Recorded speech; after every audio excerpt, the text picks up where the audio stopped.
Hi friends, ഇന്ന് എത്തിയിരിക്കുന്നത് നാദർഷിയുടെ സംവിധാനത്തിൽ റാഫി കഥയും തിരക്കഥയും സംഭാഷണം നിർവഹിച്ച ചിത്രമാണ് once upon a time in Kochi എന്ന ചിത്രം.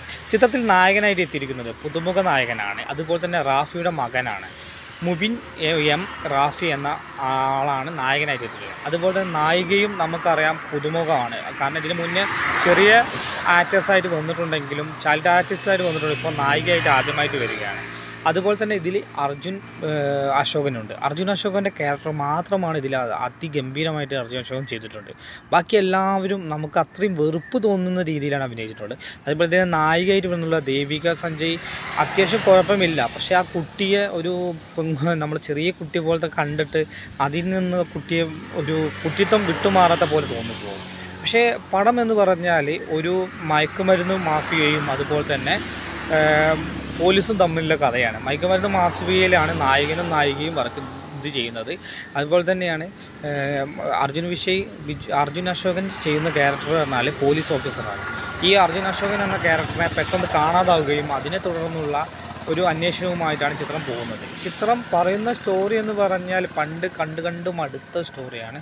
അതുപോലെ റാഫിയുടെ തിരക്കഥയ്ക്കൊന്നും സ്ട്രോങ് ഇല്ല. അതുപോലെ തന്നെയാണ് നമ്മളെ നാദൃശ്യയുടെ സംവിധാനം 5 പൈസയ്ക്ക് ഇല്ലാതായിട്ടുണ്ട്. അപ്പോൾ നിങ്ങൾ തീർച്ചയായും തിയേറ്ററിൽ പോയി കാണാനുള്ള ഒന്നുമില്ല. 100 രൂപ ചിലവാക്കുന്നതിന് നമുക്ക് എന്തെങ്കിലുമൊക്കെ വേണ്ടേ? ഒന്നുമില്ല. തിയേറ്ററിൽ പോയാൽ നമുക്ക് കൃത്യമായിട്ട് ഇരുന്ന് ഉറങ്ങാൻ പറ്റുന്നൊരു സിനിമയാണ് once upon a time in Kochi എന്ന ചിത്രം.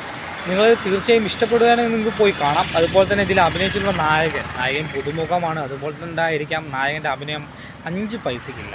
നമുക്ക് തിയേറ്ററിൽ പോയി കാണാനുള്ള ഒന്നുമില്ല ഈ പടം. അതുമ്പോൾ തീർച്ചയായും നിങ്ങൾ തിയേറ്ററിൽ കാണാൻ പോകരുത്. കാരണം അത്രയും നമുക്ക് ലാഗായി തോന്നും, അത്രയും ബോറായി തോന്നും. പടം നാദൃശ്യ സംവിധാനം ചെയ്ത ചിത്രങ്ങളിൽ ഏറ്റവും നല്ല 2 ചിത്രങ്ങൾ മാത്രമാണ് വിജയിച്ചിട്ടുള്ളത്. അതിനുശേഷം ഇറങ്ങിയ 2-3 ചിത്രങ്ങളായിട്ട് OTT ആണ്. പക്ഷേ ചിത്രങ്ങൾ 5 പൈസയ്ക്ക് ഇല്ലാത്തതാണ് ഇപ്പോൾ ഇറക്കുന്ന എല്ലാ ചിത്രങ്ങളും. അതുകൊണ്ട് തന്നെ നാദൃശ്യയുടെ സംവിധാനവും ഇപ്പോൾ നമുക്ക് വെറുപ്പായി തുടങ്ങിയിട്ടുണ്ട്. അതുപോലെ റാഫിയുടെ തിരക്കഥയും 5 പൈസയില്ല. പഴയ തിരക്കഥ ഒന്നും കൂടി പുതുക്കി എടുക്കുന്നു എന്ന് മാത്രമേ പറയാനുള്ളൂ. ഇതിൽ അഭിനയിച്ചിരിക്കുന്ന ഓരോരുത്തരും അതിഗംഭീരമായിട്ടാണ് മോശമാക്കിയിട്ടുണ്ട്. അതിൽ അർജുൻ അശോകൻ ഒഴിച്ച് ബാക്കി എല്ലാവരും മോശമായിട്ടാണ് അഭിനയിച്ചിട്ടുള്ളത്.